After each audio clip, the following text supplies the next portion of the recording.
How are you guys doing tonight? Can you guys hear me all right? I'll take that answer as a yes.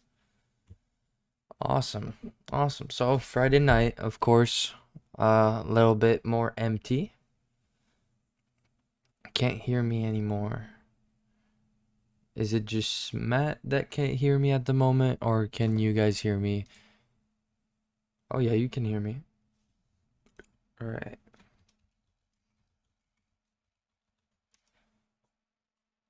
Okay. But nothing too complicated tonight, just a little simple price action review. I won't be going in depth about what happened this week, but all I have to point into your attention is this area, which is not being drawn currently with very much precision. Hi, Matt. Glad to have you back. This area is not being drawn right now with great precision. I just want to bring your attention to it and see what happened here. So we had a huge opening gap right here with this candle closing here and this candle opening here, which gave us, I believe that looks like 80 handles. 60 actually, I'm wrong, but still a very large opening gap, which was also followed by another gap forming right here. I'm not going to redraw over the other line, but all that to say there was a lot of imbalance in the way price delivered in this specific area. So to me, getting into Friday, there were two possibilities. I thought we could go up to then go down, or we could go up and then expand past that. And as we talked about, right, reach for this premium in efficiency. But as we also said, it did not need to reach that premium in efficiency since ES already did, right? That's some sort, a type of divergence. So I did not need to see it go there. Just explaining through my thought process, but you also got to know that order blocks are formed at these after taking these higher time frame levels. So we took out our important liquidity that we've been talking about for the past 3 weeks now, right? IPDA 40 lows right here, and then displace higher. And yes, that opening day gap, for me at least, threw me off my game. But if you look at it, all we did is invert this fair value gap and respect it along the way. So this was actually just us forming price action to go higher. Now, are we going to go higher afterwards, right? We'll look into that for the next weekly outlook for sure. But now let's dive deeper into today, right? Into Friday specifically, because we had NFP at 8:30, which if I can find, which would be this candle, sorry. This candle.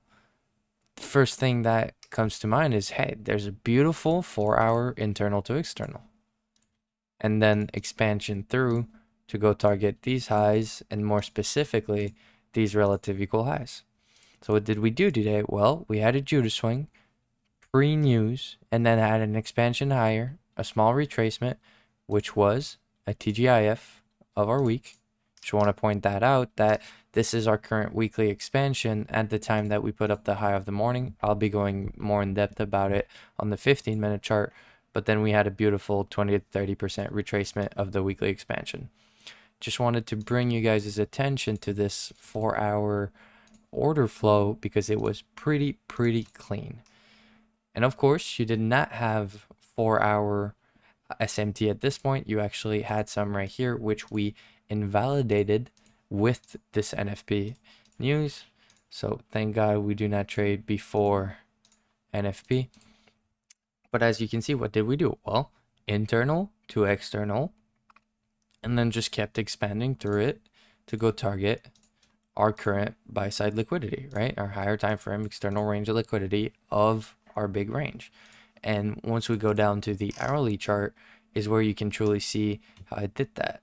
Let me just show you guys right here, the swing low. As you can see, this swing low dug into the hourly fair value gap while the other one did not. There was already divergence forming here.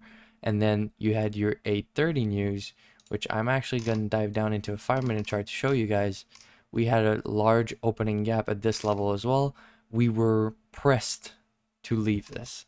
And as you can see, most of the move happened specifically at that 8:30, right? 218 handles was just the move from the NFP news. So you didn't have much opportunity outside of that. To me, the opportunity was shorting after these relative equal highs got taken out. Your higher time frame objective is met, and as I stated before, right, you had a TGIF drawn liquidity that you could have utilized. Let me just put that back on my chart so we can see it. So you could have utilized TGIF to target these relative equal lows as a high probability target, pretty much, with the specific 10 a.m. news. But at least for me, that is not good enough of an entry, right? I'm looking at the inverted fair value gap. I was not interested in that. Why? Because there was no SMT at the highs. That it's really that simple. As you can see, there was no clear SMT at the highs, and I wanted to see SMT for it to be considered a perfect setup. But this was an opportunity. You did invert this fair value gap right here, then retrade into it on the next candle. Same thing on ES, but we did not have a retracement into the inverted fair value gap related to the same inverted fair value gap. And as you can see right here, this candle did not form an inverted fair value gap on ES specifically, which was the weaker asset overall. Because as you can see right here, I just want to make sure I take the right swing points. We did have SMT during the day. Well, just at the open, sorry. Just at the open. So there was a move up. And that is a place where you could have gotten stopped out. But if you realize that there was 10 a.m. news, you understand that, hey, this move up is actually just another manipulation before doing the real move. And as you can see, we did not have anything clean towards the upside. We took out our higher time frame objective, and then we started a retracement into our weekly range, which we completed, and then formed SMT right here. And yes, SMT, SMT, SMT, but that's how the market's reversed, so I'm concentrating on that. And as you can see right here with NASDAQ and ES, NASDAQ was showing that it was stronger at this level, not even retracing into its fair value gap. Even if we're on a hourly chart and we look at the NFP, you'll see that, oh, well, here it did retrace, but that second candle did not, right? Which is where you see the divergence specifically. Then you go to your 1 minute chart and you can see a beautiful setup form at this time.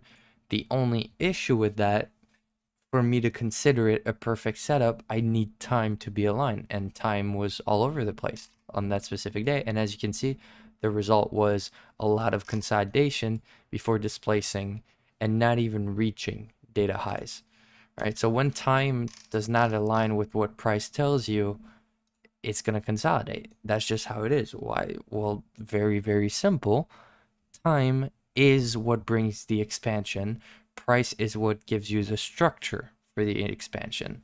So if time is not there, then there is no expansion, even though you have the structure for it. But as you can see, I'm just pointing out the unicorn at the moment. You had a beautiful breaker form here with a high probability breaker block with that SMT right here. Was very beautiful, and you had this tiny little guy, tiny little fair value gap right here, which yes got invalidated, but when you're entering on this fair value gap, you're not questioning if it got invalidating or not. Invalidated. I can't talk tonight, guys. Sorry, didn't sleep last night, so I'm having a little hard time articulating. But as you can see, entry right here, where would my stop be? Well, 3PD array invalidation rule. Right? So I have this one, which is my entry PD array. Then I have this order block to the left, and I can utilize this fair value gap right here as my last PD array to then give me a stop right here of 21 handles. And then looking at this, I'm gonna delete the old drawings so it's a little cleaner. Looking at this, okay, well, looking at this range, not what I just drew. Please. Thank you. Looking at this range, what is my low-hanging fruit? Well, the liquidity above this high. If I can learn to draw tonight, I'm not doing too well, am I? So this could be your low-hanging fruit objective, which, as you can see right here, offered just under 2.75 bar specifically. And you would have targeted this premium in efficiency.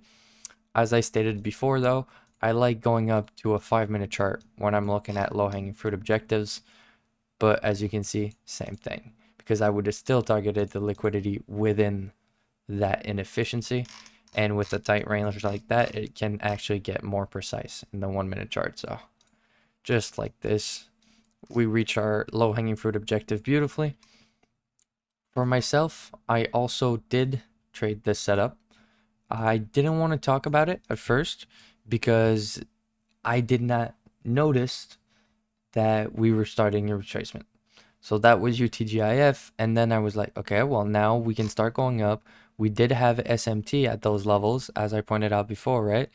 So if I just go here, took out this low, well, NASDAQ did not. To me, that was a beautiful setup, but it did not work, right? So I don't want to talk about setups that happened today if it did not work, but I traded it, so I'm going to be talking about it. I had my stop.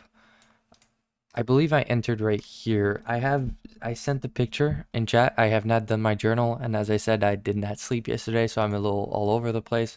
But if you scroll up in general, you'll see that I sent my trade when I was in the trade. I think I sent a screenshot or something. But I longed this. I took profits.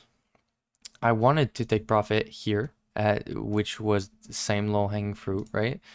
But I did not. Wait, let me just fix this range right here. I did not take profit at this level. I got 1 or 2 contracts off at this level, and then 1 or 2 contracts off in this wick when I saw that it wasn't pushing past this high and did not close past it. So I managed to take profit 5 of my 15 contracts before getting stop break even. Micro contracts, by the way, before getting stop break even. So not the biggest day, and that makes it so that I'm closing my week up $2,100, and that is total. That is not one account, that is multiple accounts. So not the best week for me. I made a little mistake on Wednesday, which led me to losing the money, and I made a little back today and managed to finish barely positive, pretty much. And yes, 2,100 might sound like a lot of money, but when you're copy trading so much capital, it is not.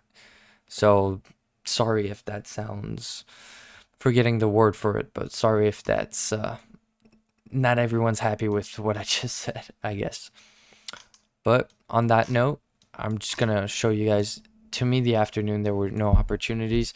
We can look very quickly, but the truth is you wanted to be entered here, right? So why would I look for opportunities starting at the PM session when truthfully, if you did not enter before, you were just too deep in the range? Which range? This one, right? I'm not going to try and place longs in premium. So unless you got that perfect turtle soup right here, which no, which did not give you a unicorn entry. I was looking for from a student's perspective directly. If you did not enter here, you didn't have an opportunity, and if you entered here, well, you did have a decent opportunity. But as you can see, even during the afternoon, all we did was consolidate for 4 hours, which is pretty insane. Did ES take it out? No. ES, same thing. We dug into the resistance block on ES, just as we have on NASDAQ. Do you guys have any questions about this? Because as I said, I'm not looking at anything pre-news, so of course I'm not going to be looking at anything pre-market, only looking at New York. And to me, this was the setup to be traded. There was an opportunity to go short, and there was also an opportunity to go long. But if I had to go back, right, if I had the choice, and that kind of goes in line with what ICT says about you have to lie to yourself, kind of. I know it sounds bad, but listen to me here. So when I'm doing trade reviews or back testing or journaling, I tell myself which move I wanted to trade. So I said, oh, I traded this, but I should have traded this, because I always want to be trading the best move. Sure, okay, but more specifically, I want to be trading the cleanest move. So the best move is not necessarily the move that would have given me more money. And on this specific day, that's the cleanest move, even though if this one had more upside, entering on the inverted fair value gap with a stop right here. So there were opportunities, but to me, that was the cleanest one, and that was the only one that I would want to be trading, right? I already was here, so I just decided not to get into the market at this specific time. And even then, I would not consider this an A plus setup. This would be an A setup. That setup would not even go into my backtesting document just because of time, right? But enough rambling. Do you guys have any questions related to that?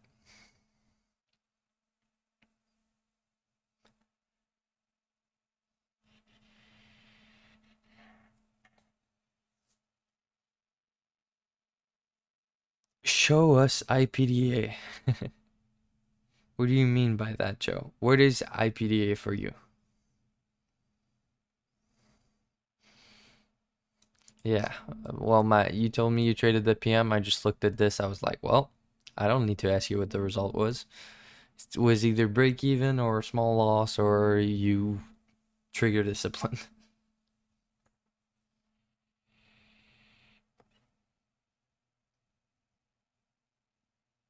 IPDA levels.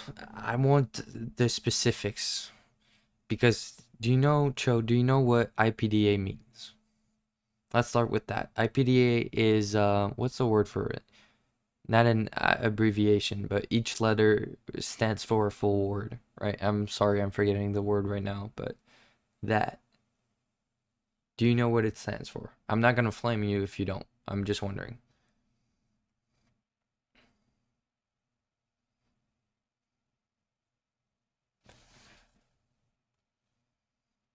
Interbank price action. Almost. Interbank price delivery algorithm.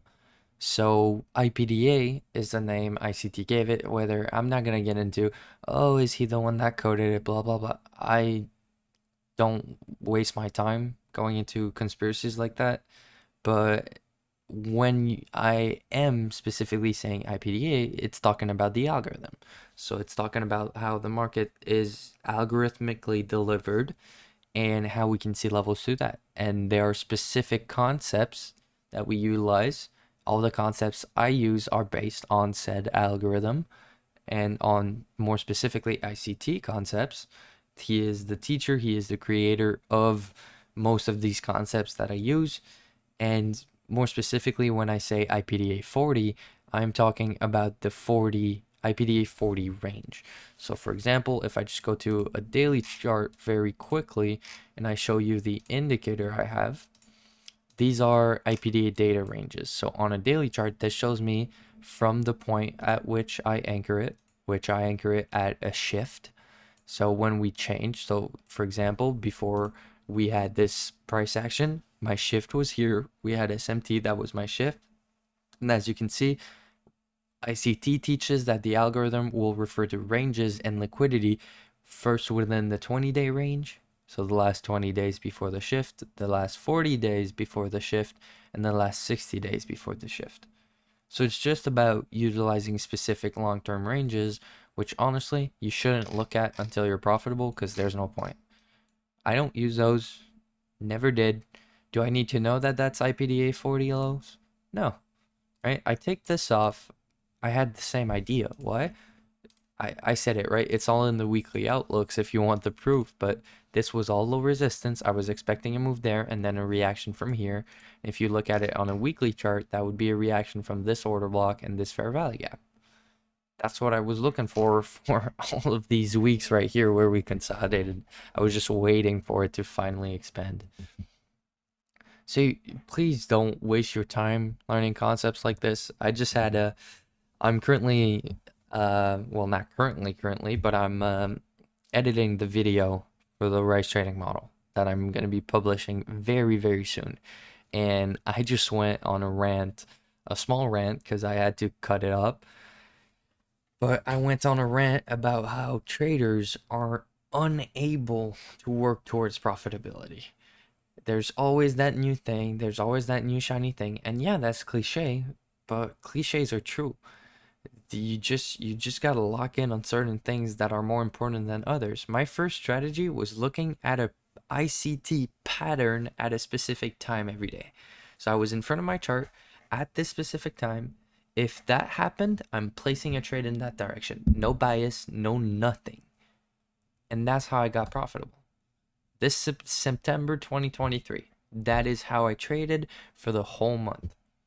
And then I moved forward. I talk a little bit more about it directly in the video about how I got here, but it's just you don't need much to be profitable technically. And when I say technically, I'm talking about your technical analysis.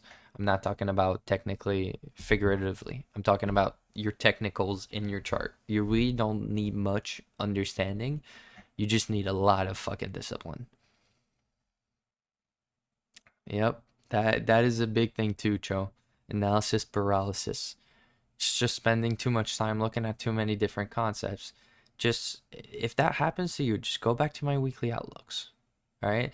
Yes, you were there live. All right, go rewatch them.